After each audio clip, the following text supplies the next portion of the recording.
அந்த அறிவிப்போல் அன்ப தருவாளே சின்ன அறிவிப்பும் இன்றி சுடுவாளே நீயும்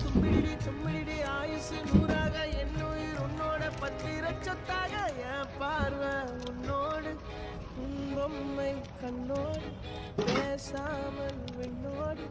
நாம் மிதந்து போவோம் காதாரா அடியானோலா நான் தாங்க மாறோடு வா மிருது தேரே